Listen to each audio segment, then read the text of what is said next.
صلى يا سيدي رسول. السلام عليكم ورحمة الله وبركاته. الحمد لله الذي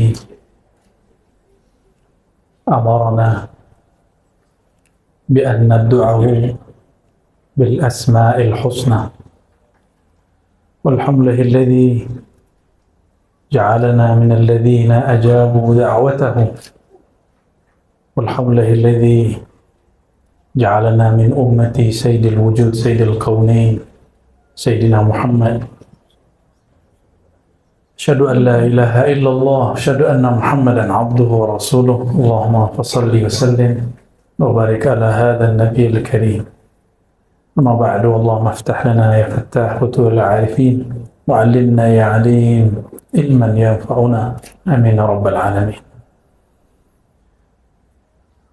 Saudara yang melakukan Allah, puji syukur kehadiratnya karena Ia masih mengizinkan namanya mengalir pada lidah kita yang penuh dosa.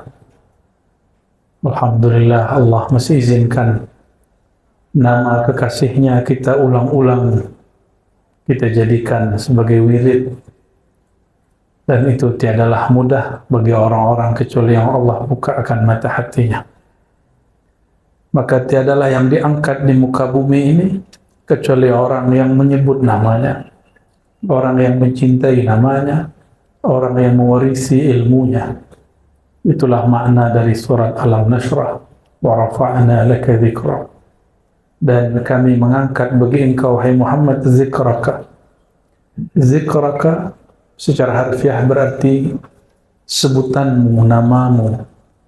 Maka bagi ahli ma'rifat yang mengerti dan menjama' antara ilmu yang zahir dan batin, syariat dan hakikat, mereka memaknai zikraka, maka di situ ada zakiruka, orang yang menyebut-nyebutmu juga diangkat. Zakiruka juga bermakna al-arif bika, orang yang kenal kepada engkau juga diangkat. Maka jika bersolawat, berceramah, berdakwah, jangan berniat viral, jadi orang yang populer, ya, famous, ya, masyhur. Nah, niat kita hanya karena Allah membesarkan, meninggikan, mempopulerkan nama baginda SAW, maka kita pun mengatakan, Ya Rabb, arfa' dzikra habibana, dzikra habibina kama rafa'tahu. Sebagaimana engkau mengangkat namanya, kami pun mengangkat namanya. Maka siapa yang menyebut-nyebut namanya, dia pun ikut terangkat. Darjah dia pun ikut terangkat. Semoga yang hadir malam ini, terutama sahibul bait, Datin Umi Zaidah, ya? Aidah. Semoga beliau dan keluarga dan yang berhadir semua Allah tambahkan nurullah, nur Muhammad SAW. Ini mulailah zaman orang mengingkari kajian nur Muhammad SAW. Padahal jika tuan-puan baca, semua kitab maulid dimulai dengan nur Muhammad SAW. Betul tak? Semua kitab maulid isinya nur Muhammad SAW.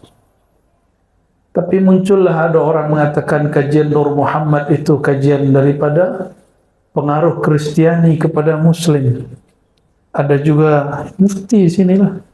Ya, saya tidak tahu negara bagian mana lah itu. Dia kata Nur Muhammad itu ajaran Majusi yang masuk ke dalam Islam. Ya salam.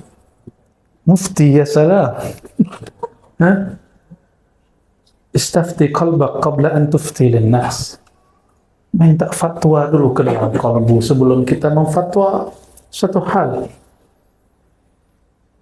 Kita tidak akan mengancam dia dengan ancaman-ancaman kesesatan. Kita cuma uzakiruhu, mengingatkan dia bahwa sadah kibar ulama, ya, ulama-ulama besar sedari dulu, mereka biasa memulai kajian dengan Nur Muhammad sallallahu alaihi wasallam.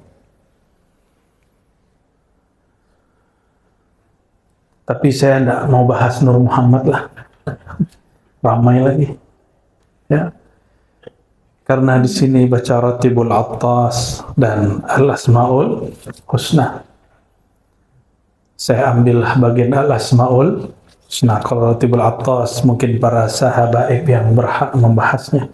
Walaupun kita memiliki sanad dan ijazahnya, tapi tarekat saya bukan tarekat Ba'alawiyah, namun saya dapat ijazah mengamalkan wirid-wirid dan auratnya. Ya, namun suluknya bukan suluk Ba'alawi. Ma'ahtiramina bihim, meskipun saya sangat hormat dengan Sa'adah Ba'alawiyah. Kenapa? Kullu Ba'alawi syazili. Setiap Ba'alawi syazili, dan amalan harian kami syazili. Suluk khalwat kami Naqsyabandi, kajian hakikat kami Syatari, mahabbah kami Ba'alawi. Alhamdulillah Rabbil Alamin. Zikir anfas kami Samani. Ya, kalau dilanjut masih banyak lah itu. Ya. Al-Asma'ul Husna. Tuan, puan, senangkah dipanggil dengan nama yang bagus? Senang? Senang dipanggil dengan nama yang indah, yang elok? Atau dipanggil dengan nama yang buruk? Mau? Tak nak? Tiada orang yang suka dipanggil dengan nama yang buruk. Walillahil mathalul a'la. Dan milik bagi Allah lah perumpamaan yang lebih tinggi, lebih luhur. Jika engkau saja tiada suka dipanggil dengan nama yang biasa, engkau suka dipanggil dengan nama yang luar biasa, nama yang indah dan elok. Itu adalah sifat Allah yang Allah pantulkan, percikkan ke dalam dirimu. Jadi sebenarnya itu sifat Allah. Maka jangan terlalu suka dipuji. Pulangkan pujian kepada yang maha terpuji. Inilah makna Alhamdulillah Rabbil Alamin. Kapan kita boleh terima pujian? Apabila kita melihat sifat Allah lah yang menutupi aib ini. Lalu orang melihat sifat Allah meliputi diri, barulah boleh kita menerima pujian. Karena yang terpuji pada hakikatnya Zat yang maha terpuji, Allah Subhanahu wa ta'ala. Dan inilah syukur kita sebagai umat Nabi yang terpuji, Nabi Muhammad sallallahu alaihi wasallam. Betapa bingung dan hairannya orang-orang kafir Quraisy, Abu Lahab, Abu Jahal, hendak mencaci, tapi orang yang dicaci namanya orang yang terpuji. Muhammad, apa artinya? Orang yang terpuji. Bagaimana mungkin orang yang sangat terpuji dicaci maki? Oleh karenanya mereka tidak berhasil mencaci maki Sayyidina Muhammad SAW. Maka mereka menuduh Sayyidina Muhammad SAW sahirun majnun, penyihir. Tidak puas, sebut lagi majnun, gila. Itulah ya nafsu orang-orang kafir Quraisy. Dan saya bukan memberi ancaman kepada kita, hanya menakut-nakuti diri supaya siap sedia. Siapa saja yang mewarisi nur al-Muhammadi sallallahu alaihi wasallam, nur ilmu baginda sallallahu alaihi wasallam, maka ia akan juga dicaci. Ia juga akan dituduh sebagai penyihir lagi, gila. Ya. Mungkin Datin Umi ini sudah dituduh gila juga. Gila habaib, gila ulama, tersesat sudahnya. Kawan-kawannya mungkin mengira dia sudah gila. Ya. Tapi terserahlah mereka. Ya, biarlah kafilah tetap berlalu dan anjing tetap ya menggonggong tuh. Allahumma shalli ala sayyidina Muhammad.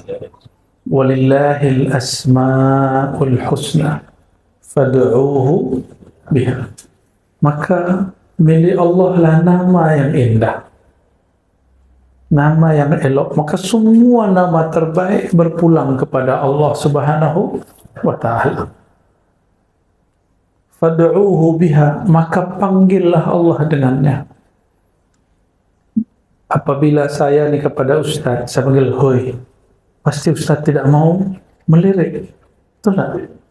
Hei, pasti tidak mau melirik, karena Ustaz punya nama, punya gelar. Minimal saya panggil Ustaz.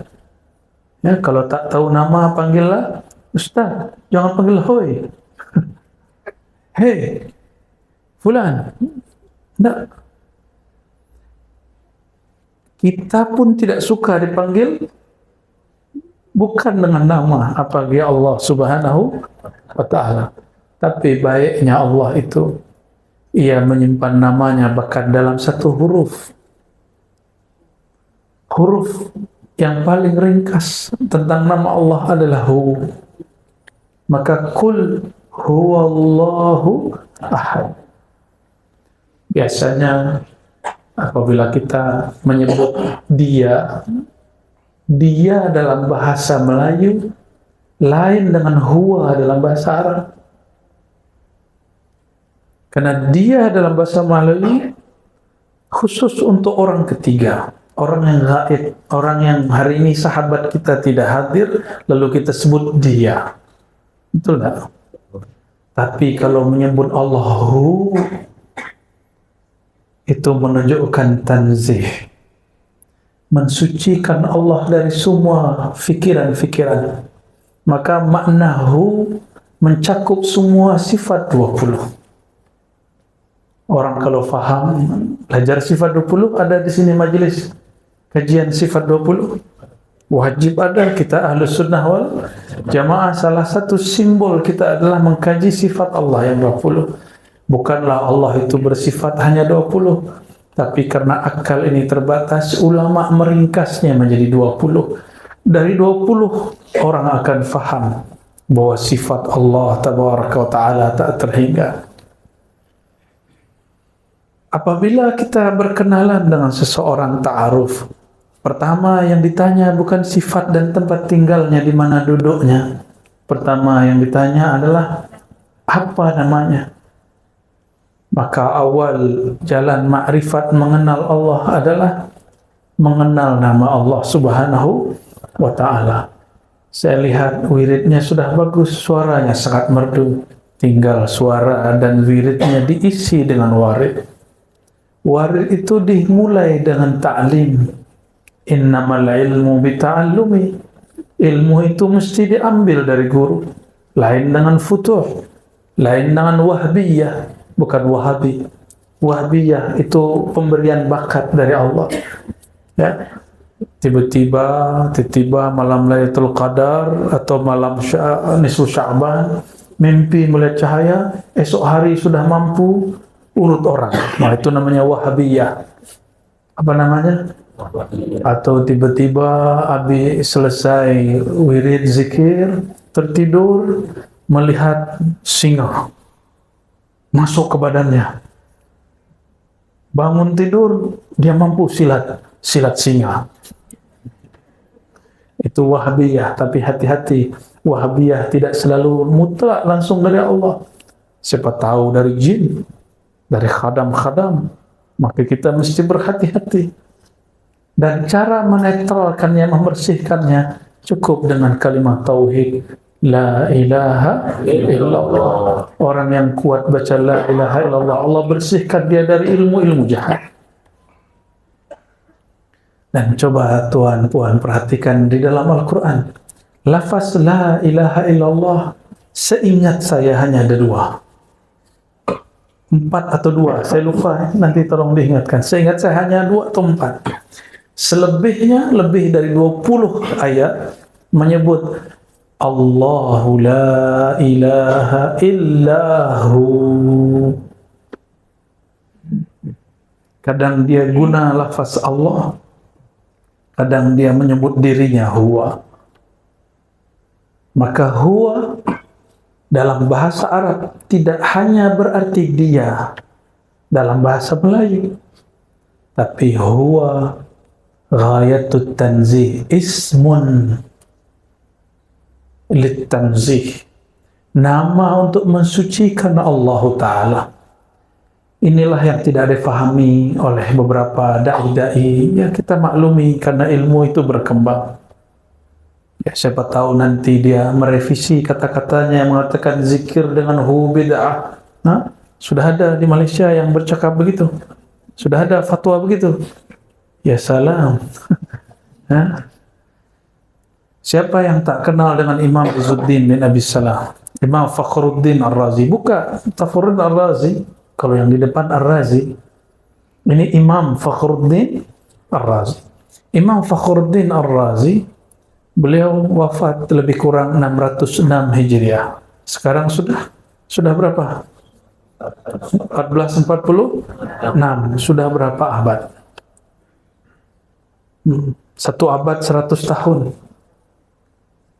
Sudah berapa abad? Lama gitu ya. 14 kurang 6. Berapa? 8 abad, 800 tahun lebih yang lalu. Beliau telah tulis di jilid pertama daripada Tafsir Mafatihul Ghaib Imam Ar-Razi. Beliau menyinggung banyak sekali rahasia daripada nama Hu. Mana orang yang katanya pintar, cerdas, kenapa tidak membaca kitab ini? Ya. Jadi Hu itu nama.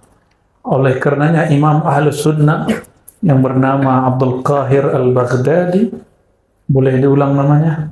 Abdul Qahir punya kitab Usuluddin dan Al-Farqu Bainal Firaq. Apa nama kitabnya? Usuluddin satu, yang kedua Al-Farqu Bainal Firaq, ada lagi yang ketiga Al-Asma' wa Sifat, 3 mujalladat, 3 jilid. Beliau mengatakan Hu ismun min asma'ihil husna. Huwa adalah salah satu nama al-asma'al husna. Ya, maka kalau kita zikir nas'aluka ya man huwa Allahu la ilaha illa hu. Imam Abul Hasan Syazili, guru daripada Imam Izzuddin Abi Salam, imam mujtahid di zamannya, tapi tidak keluar dari mazhab Syafi'i. Tapi dia punya pandangan yang lain dengan Imam Syafi'i untuk beberapa hal. Beliau punya guru Imam Syazili yang punya Hizib Bahar.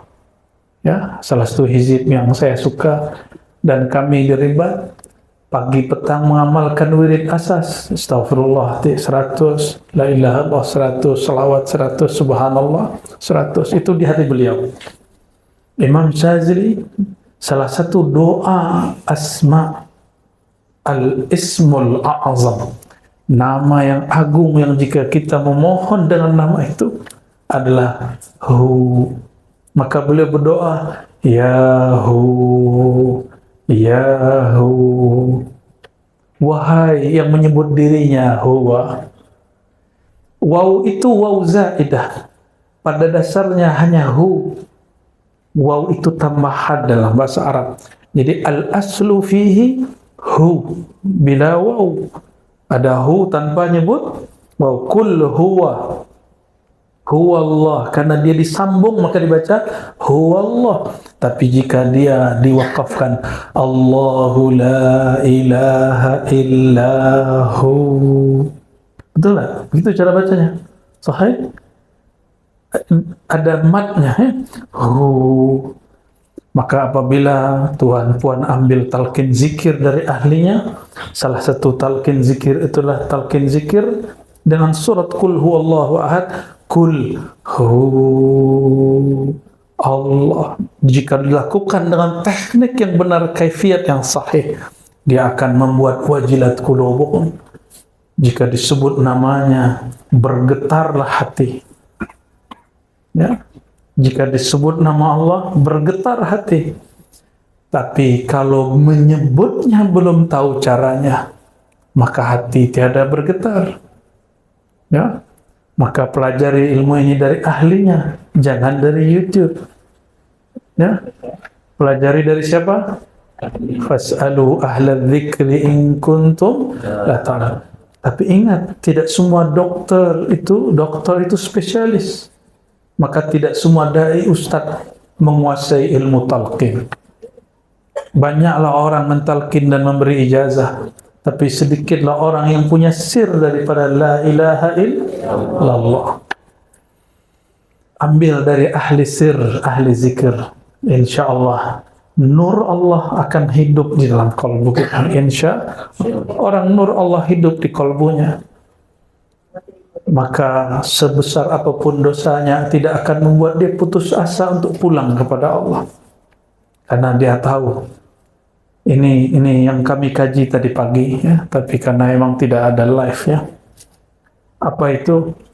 Was-was syaitan dan terjerumusnya seorang hamba dalam maksiat itu adalah jalan bagi salik untuk kembali kepada Allah. Maka min alamati, di antara husulit taubah, terbitnya nur taubat pada diri seorang hamba, si hamba dimunculkan rasa dia bersalah di hatinya, rasa dia berdosa di hatinya. Coba perhatikan, Sayyidina Muhammad SAW berdosakah? Ada dosa Nabi Muhammad SAW? Tuhan, hari ini ada dosa? Matanya berdosa? Lidahnya kalau usah pandang orang, pandang diri kita ya. Kolbunya hari ini dosa nggak?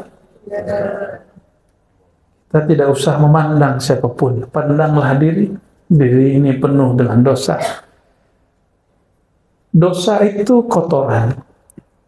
Senangkah sudikah Tuan Puan memandang orang yang di pada tubuhnya, badannya, wajahnya ada kotoran? Nah, apalagi Allah Subhanahu wa Ta'ala. Allah memandang kepada wajah kalbu. Apabila mata ini berdosa, kalbu langsung hitam, dan Allah tidak suka kalbu yang hitam. Tapi itu dosa zahir.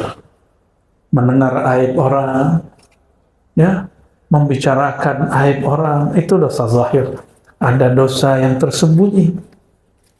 Adakah rasa mohon maaf hari ini diri kita merasa lebih soleh daripada orang lain? Ada? Merasa diri ini lebih alim dari orang lain? Ada rasa itu? Ada merasa diri ini lebih berilmu daripada orang yang duduk di kiri kanan kita? Ada rasa itu? Jika itu ada, ya Tuhan Puan jawab di hatilah. Jika itu ada, itu dosa lebih besar dari dosa memandang yang haram. Hari ini kawan kita, sahabat kita mendapat rezeki dari Allah. Ada rezeki materi, uang kah, duit kah? Ada rezeki imateri, ya, mungkin populariti, mungkin dia disukai orang, dipuji orang, mungkin dia dapat ilmu. Ini rezeki juga. Maka setiap orang yang dapat rezeki pasti ada yang iri dan dengki. Adakah kita hari ini iri dengki kepada seseorang?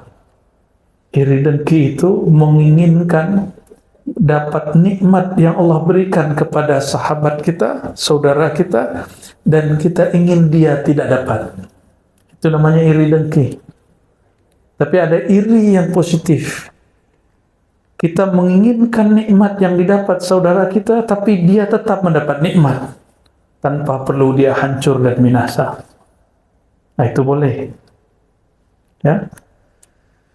Maka dosa itu ada dua, dosa zahir, dosa batin. Tahukah saudara yang pertama kali iri dengki siapa? Iblis. Yang pertama kali sombong siapa? Iblis. Maka siapa yang merasa dirinya lebih, siapa yang iri dengki kepada orang, dia sedang mengambil sifat-sifat iblis. Dan ini wajib kita bertobat padanya. Maka apabila setiap Bani Adam memang berdosa, namun tidak semua Bani Adam merasa berdosa. Sayyidina Muhammad SAW dan semua para nabi berdosakah? Nabi Muhammad punya dosa kah? Betul. Betul, sahih. Ya. Kecuali Ibnu Taimiyah, Imam Salafi Wahabi, mengatakan para nabi berdosa dosa kecil. Ini Ibnu Taimiyah, ya, yang disebut oleh kelompok Salafiyah Syekhul Islam. Dia itu menjawab dia di hadapan Allah nanti. Ya, kita tidak ada urusan. Dalam akidah Ahlussunnah yang kita anut, para nabi, terutama Nabi Muhammad SAW, tiadalah ia berdosa. Disebut maksum. Ada namanya maksum. Maksumah. Ada punya nama maksumah? Ada. Maksum. Ada. Siapa? Suaminya? Arwah. Allahumma salli ala sayyidina Muhammad. Nabiyyina Muhammad SAW. Perhatikan. Ada muhim. Ini penting sekali. Nabi kita tidak berdosa, tapi ia merasa berdosa. Saya, kita, tuan puan hari ini, kita pasti berdosa, tapi kita tidak merasa berdosa. Betul ya? Para nabi alaihimus salatu wassalam memandang dirinya jika melanggar satu adab, maka dia sampai dia wafat dia bertaubat kepada Allah Subhanahu wa taala. Sayyidina Ibrahim, dia berbohong 3 kali untuk kebaikan. Sampai nanti di akhirat orang minta syafaatnya, apa kata beliau? Duhai umatku, bukankah aku ini nabi yang berdosa 3 kali berdosa, 3 kali berbohong? Itu para nabi. Para nabi, dia berbuat sesuatu dan dia merasa bersalah di dalamnya. Maka semua para nabi tawwabin. Semua nabi itu ahli taubat.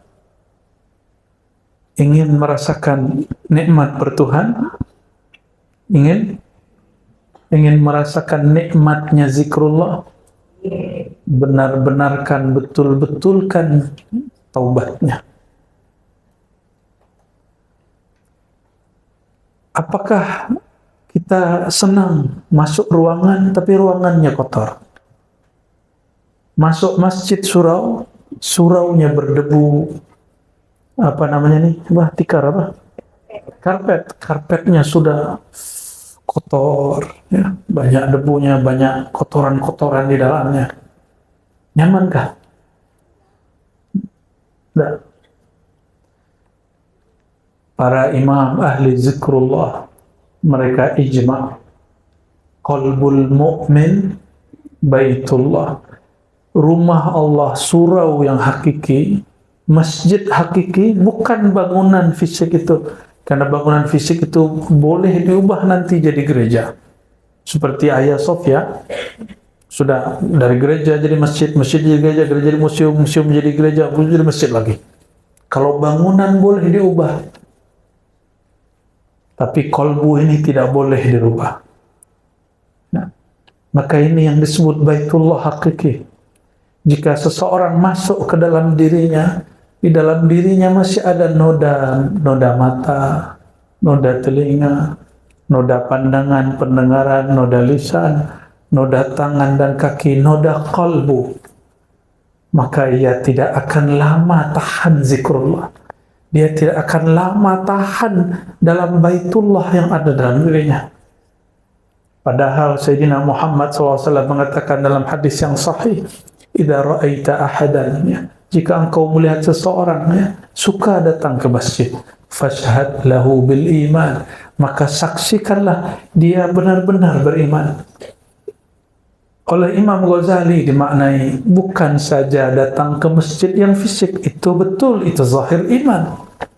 Tapi iman yang sesungguhnya apabila seseorang dia betah, dia nyaman, dia senang masuk ke dalam baitullah yang ada di dalam dirinya. Maka lihatlah orang-orang dia nyaman, dia suka lama-lama zikrullah. Dia sungguh menikmati lama-lama ketika berselawat. Ya, bukan karena suara yang indah saja, tapi karena suara di dalam kolbunya sudah sangat indah. Bukan karena ruangan ini bersih saja, tapi karena ruangan di dalam dirinya bernama kolbu, ruang dan relung kolbunya sudah sangat bersih. Oleh karenanya, miftahul walayah at-taubah. Ya, ini kaidah muhimmah, kaidah penting. Pintu dari kewalian menjadi kekasih Allah dimulai dari bab taubat. Apabila kita selesai wudhu, apa yang kita baca? Allahumma ja'alni. Tapi orang lupa, ada satu adab yang dia lupa. Bahwa Nabi SAW memberi doa beragam. Salah satunya syahadat asyhadu an la ilaha illallah wa anna Rasulullah, baru Allahumma ja'alni minat tawwabin. Ya Allah, jadikan aku termasuk golongan yang bertaubat. Perhatikan tawwabin. Waw musyaddad. Wawnya ada tasdidnya. Dalam kaidah bahasa Arab disebut dengan mubalaghah. Kalau orang sekali tobat disebut taib. Tapi jika dia berulang-ulang tobat disebut tawwab. Kenapa dia berulang-ulang tobat? Karena setiap kali dia tobat, dia merasa dirinya kotor lagi, maka dia tobat lagi. Oleh karenanya ini saya bukan sedang menyuruh tuan-puan bermaksiat, tapi hendaklah kita selalu merasa punya maksiat. Hendaklah kita selalu merasa punya dosa. Selesai zikir, selesai tobat, kita merasa lagi, ya Allah, hatiku masih ada maksiatnya, masih ada zulumat, kegelapannya. Oleh karenanya, ya, tiada seorang wali yang saya kenali kecuali amalan dia adalah zikir taubah. Zikir taubah, tidak ada timur, barat, Arab, tidak Arab, Habib, tidak Habib, mursyid, tidak mursyid. Wali itu tidak mesti mursyid. Boleh jadi dia mastur, tersembunyi dalam keramaian. Ada yang tersembunyi dari keramaian. Amalan wajib mereka mandi taubat, zikir taubat, sholat taubat. Nah ini, jadi kenapa kalau zikir sama-sama kuat, tapi zikir sendiri tidak kuat? Karena zikir taubatnya belumlah sempurna. Ya. Allahumma salli ala Sayyidina Muhammad. Satu kali Sayyidatuna Rabi'atul Adawiyah, Sayyidat Sufiyah. Jadi Sufi, wali Allah tidak hanya laki, tapi juga ada wanita perempuan. Beliau sebagaimana diriwayatkan oleh Imam As-Suhrawardi dalam Awariful Ma'arif, apabila ia beristighfar, bertobat, dia berkalam.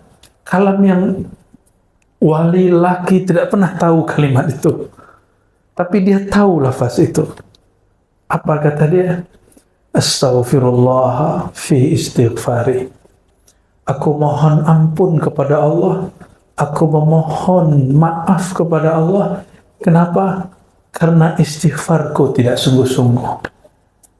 Orang jika sungguh-sungguh beristighfar, air matanya mengalir. Atau fi qalbihi an-nadam, di kolbunya ada rasa dia menyesal. Tapi selama ini kita istighfar baru menghitung Zaulullah. Ya, belum ada rasa yang ditumbuhkan, belum ada penyesalan yang dirasakan. Padahal Sayyidina Muhammad SAW mengatakan an-nadamu taubah. Indikator seseorang diterima taubatnya, dia ada penyesalan terhadap yang dia lakukan. Dan an-nadamu alamatuhu al-buka. Salah satu ciri dari orang yang menyesal, matanya berkaca-kaca menangis. Oleh karenanya, pelajari ilmu taubat, tidak usah tinggi-tinggi ilmunya. Mau jadi kekasih Allah, baguskan taubatnya, baguskan istighfarnya. Bukan sekedar memperbanyak angkanya, tapi membaguskan makna saat membaca. Mulai malam ini saya berharap, jika berzikir, zikirlah yang kita faham. Jika sudah ada yang membaca zikir, dipimpin guru, ustaz, pelajari apa yang dibaca ustaz. Jangan hanya seperti alat recording. Dia mampu merekam semua yang dia dengar, tapi dia tidak faham. Apa kata Allah SWT? Kal-himar yahmilu asfara. Hanya seperti, mohon maaf, keledai, himar yang mengangkut lembaran-lembaran ilmu, tapi dia tidak tahu apa yang dia bawa. Saudara-saudariku makan Allah, saya ini juga bukan orang suci. Setiap hari merasa di kolbu saya ada dosa, ada yang masuk, mau tidak mau masuk. Awalnya kita berputus asa, tapi ternyata para masyaikh mengatakan, idza aradallahu ay yarfa' 'abdahu, jika Allah hendak mengangkat seorang hambanya, arsala ilaihi syaitan fayuwaswisu alaihi, maka Allah Ta'ala mengirim syaitan, iblis, lalu memberi was-was kepada dirinya. Nah, ini kabar entah gembira, entah menyedihkan. Ya. Ada was-waskah dalam pikiran? Seorang sahabat datang kepada baginda SAW, hadis Sahih Bukhari, ya Rasulullah, diriku was-was. Tahu was-was? Ada gangguan di pikiran, ragu, ada rasa takut, ada rasa cemas, ada rasa apakah Allah terima aku atau tidak. Ada perasaan-perasaan yang sepertinya kita tidak percaya diri di hadapan Allah SWT. Itu dia. Apa kata Nabi Muhammad SAW menanggapi sahabat yang bertanya ini? Jadi itu sudah ada sejak zaman baginda Nabi Muhammad SAW. Sekelas sahabat-sahabat, level mereka sangatlah tinggi, tapi mereka masih was-was. Apatah lagi kita di zaman yang penuh was-was. Baru buka YouTube, langsung kita yang tadinya tidak mau dapat was-was, malah mencari was-was itu. Betul tak? Ya. Katanya tidak mau dapat was-was, tapi kita malah membaca si was-was itu. Minal jinnati wan nas. Kalau was-was dari jin masuk secara gaib. Tapi was-was yang zahir, inilah yang lebih berbahaya. Kita baca komennya, baca statusnya, baca kalam-kalamnya, mendengarkan podcastnya. Ya, kita yang mencari ulah, kita cari penyakit sendiri, lalu salahkan orang lain, bahkan menyalahkan Allah. Ya, Allahumma salli ala Sayyidina Muhammad. Maka mengambil ibrah dari Imam Abu Bakar Al-Banani tadi, dan juga Sayyidatu Sufiyah, penghulunya para sufi yang arifah billah, yaitu Sayyidatuna Rabi'atul Adawiyah. Istighfar, kita wajib diistighfarkan. Istighfar kita wajib diistighfar. Kenapa? Kita tidak bersungguh-sungguh dalam beristighfar. Dan Sayyidina Surawardi mengatakan, betapa banyak orang baca istighfar, lidahnya minta ampun, kolbunya tidak. Lidah minta ampun, kolbu tidak. Lidah mengaku, kolbu tidak. Na'udzubillah min dzalik. Hadis yang sering saya baca, innallaha yanzuru ila qulubikum, Allah yang ia tatap bukanlah lidahmu, bukan suaramu, bukan tasbihmu. Yang dia tatap apa? Kolbumu. Ini bagian terakhir yang mau saya sampaikan. Kalau kita tidak bertemu orang yang kita suka, orang yang penting dalam hidup kita, jika tidak jumpa, pastilah kita membaguskan pakaian yang dilihat. Kalau perlu, puan-puan ini berhias diri. Ya, wajahnya pakai apa wajahnya? Pakai cat putih. Pakai apa? Kosmetik. Bedak, kan? Supaya apa? Jika ada kekurangan di wajah, ditutup. Supaya terlihat cantik. Jika laki-laki sebelum dia datang ke majelis, dia pakai cleanser dulu. Ya, supaya terlihat mukanya tidak berminyak. Supaya nanti terlihat handsome. Oleh siapa? Oleh orang yang di belakang sana. Padahal yang di belakang hanya melihat punggung dan kepala dia. Kenapa kita hendak berhias jika hendak berjumpa makhluk? Padahal Allah selalu mau jumpa dengan kita. Dan ada perjumpaan yang resmi, yaitu waktu kita sholat. Ya, yazunnuna annahum mulaqu rabbihim. Sholat itu perjumpaan yang resmi. Dan Allah yang ia tatap bukan wajah ini. Yang ia tatap wajah qalbu wajjahtu wajhiya lilladzi fatara samawati wal ardh. Aku hadapkan wajah qalbuku kepada pencipta langit dan bumi, pencipta qalbu ini. Maka jika hendak bertemu Allah Ta'ala, bersihkan wajah qalbu, berilah hiasan yang layak baginya, sehingga Allah yang maha memandang suka dan senang memandangnya. Apa tanda Allah suka memandangnya? Kita pun senang memandang qalbu kita. Walladzi anzala as-sakinata fi qulubil mu'minin. Surat Al-Fat. Dialah yang menurunkan sakinah, rasa tenang, rasa nyaman kepada qalbu orang yang beriman. Turunnya ke dalam qalbu. Bukan kepada wajah, bukan kepada otak. Awal kita kenal orang, kita pandang fisiknya. Lama-lama kita pandang isi kepalanya. Lama-lama kita pandang isi kalbunya. Betul tak? Sahabat yang paling disuka, apakah sahabat yang wajahnya paling bagus, paling elok, atau yang hatinya paling elok?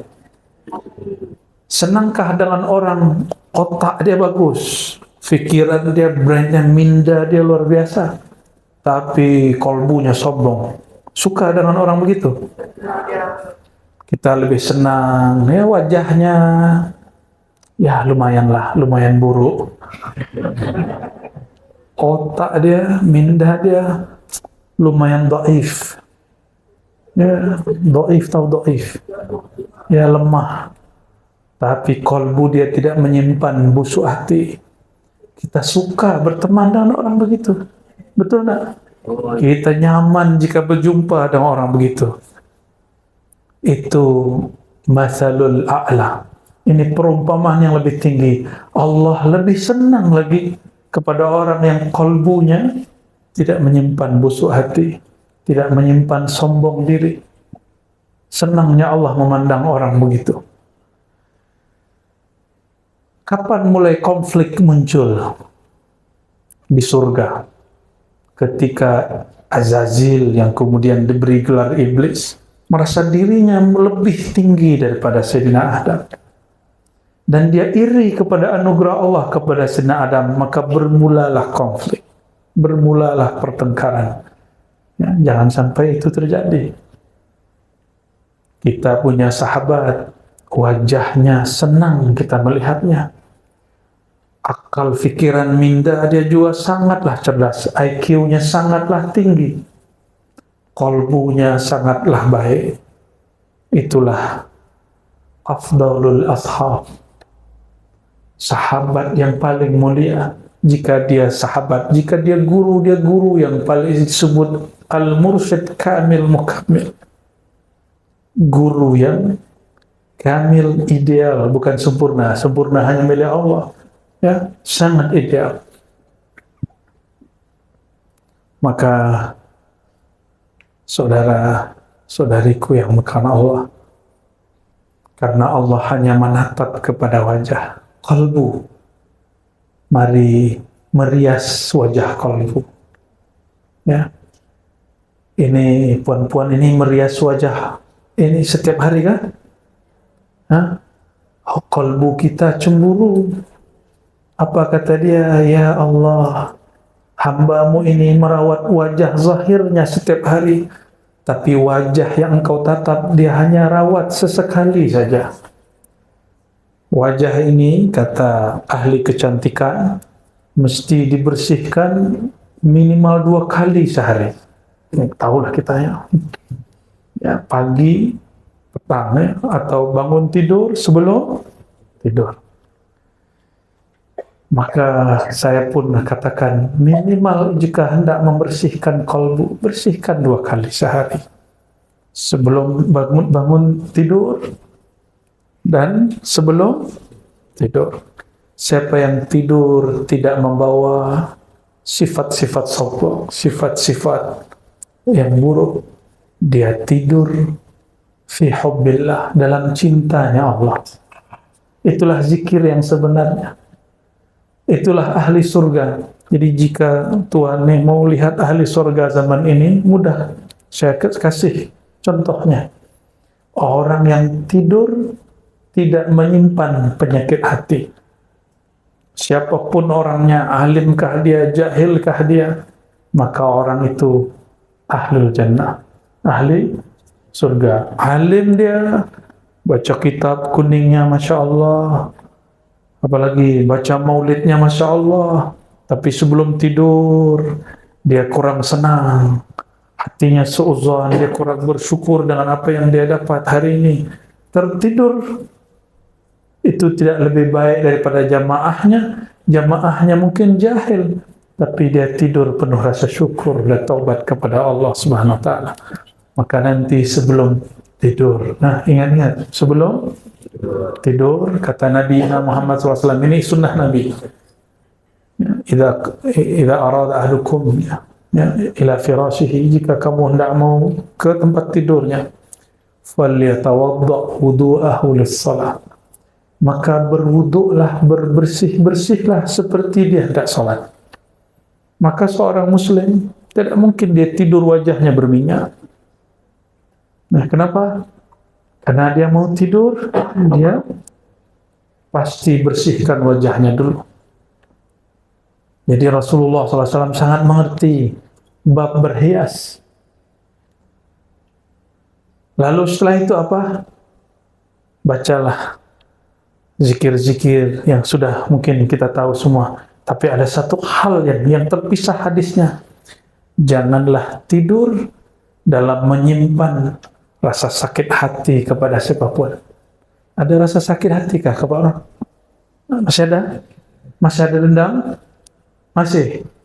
Saya lihat ini sebagian masih menyimpan dendam ini ya. Masih ada 1-2 lah ini. Dapat dibaca dari gores mata. So, kan tahu alam gaib tidak. Ya. Kita tahu orang wajah lapar. Kenapa? Terlihat di wajahnya. Bukan berarti kita tahu alam gaib, tidak. Sayyidina siapa yang Yahudi ini namanya? Abdus Salam, ya.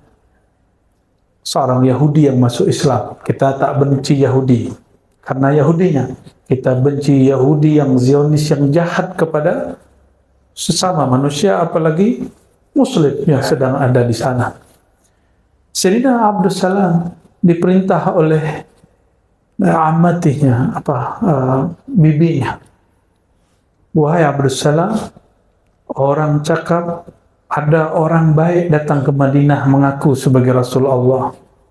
Jika benar dia Rasul Allah yang ada di kitab Taurat kita, maka lihatlah wajahnya. Apakah wajahnya wajah orang jujur atau pembohong? Pergilah. Maka berangkatlah, pergilah Abdus Salam kepadanya. Saat semua orang Madinah menyambut baginda Nabi Muhammad SAW, maka dia tatap wajah Nabi. Lalu dia pulang. Apa kata dia kepada bibinya? Wahai bibi, ma ra'aitu fihi wajhal kizib. Aku tidak melihat ada gores kebohongan, kedustaan pada wajahnya. Berarti ilmunya ada. Ini namanya ilmu firasah yang kemudian dikumpulkan oleh Imam Fakhruddin Ar-Razi. Itu Imam Fakhruddin Ar-Razi lagi.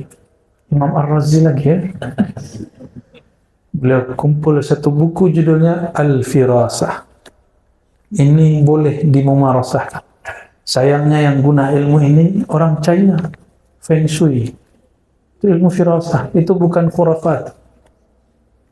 Di Sumatera, di Jawa, itu orang tua-tua dulu ada ilmu itu, tapi dikhurafatkan oleh Wahabi. Ya, padahal ilmu itu ada. Ya. Akhirnya orang-orang hari ini mengharamkan yang tidak haram, menganggap syirik yang tidak syirik. Ya. Na'udzubillah min dzalik. Kembali kepada yang tadi. Jika hendak tidur, setelah kita bersihkan yang zahir, bersihkan juga yang batin. Maka sebelum tidur pegang dadanya. Katakan, ya Allah, jika ada di dalam hatiku rasa benci, rasa sakit hati, rasa bermusuhan, rasa sombong, rasa semua yang buruk-buruk, tolong Engkau angkat dan hapus ya Allah. Barulah baca Bismikallahumma. Coba nanti, dan hidupnya pasti bahagia. Mau tahu orang paling bahagia? Orang yang di dalam tidurnya tidak menyimpan dan tidak membawa satupun sifat-sifat yang buruk. Ya.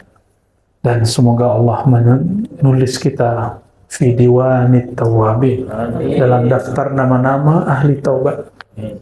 Wala yaqbiduna illa wa nahnu minhum.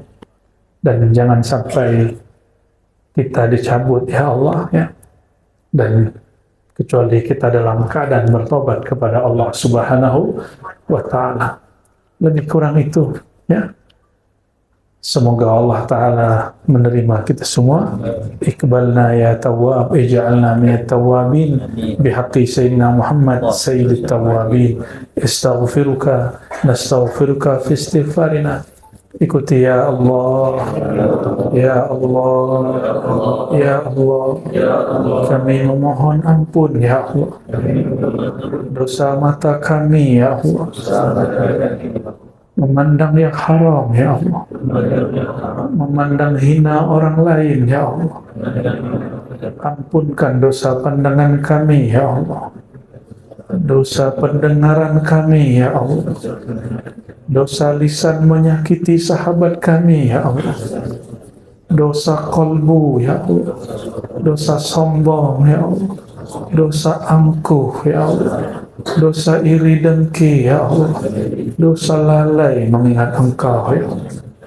Allahumma ya Allah, tahhir qulubana, bersihkan kalbu kami, bersihkan hati kami dari semua penyakit-penyakit hati, sembuhkan jiwa kami dari semua penyakit-penyakit kerohanian. Allahumma ya Allah, la taqbidna, jangan Engkau menjemput nyawa kami, illa wa naqulu la ilaha illallah, kecuali Engkau takdirkan kami membaca la ilaha illallah Muhammadur Rasulullah. Allahumma ja'alna minat tawabin, Allahumma ja'alna minat tawabin, Allahumma aktubna fi diwanit tawabin. Ya Allah, terima taubat kami, terima taubat kami, dan tulislah nama kami pada daftar nama orang-orang yang bertaubat. Amin ya rabbal alamin. Rabbana atina fid dunya hasanah wa fil akhirati hasanah wa qina adzabannar. Ikuti ya Allah, ya Allah, ya Allah, ya Tawwab, ya Tawwab, ya Tawwab, tub alaina bihaqqi nabiyyina Muhammad sallallahu alaihi wasallam, walhamdulillahi rabbil alamin. Al-Fatihah.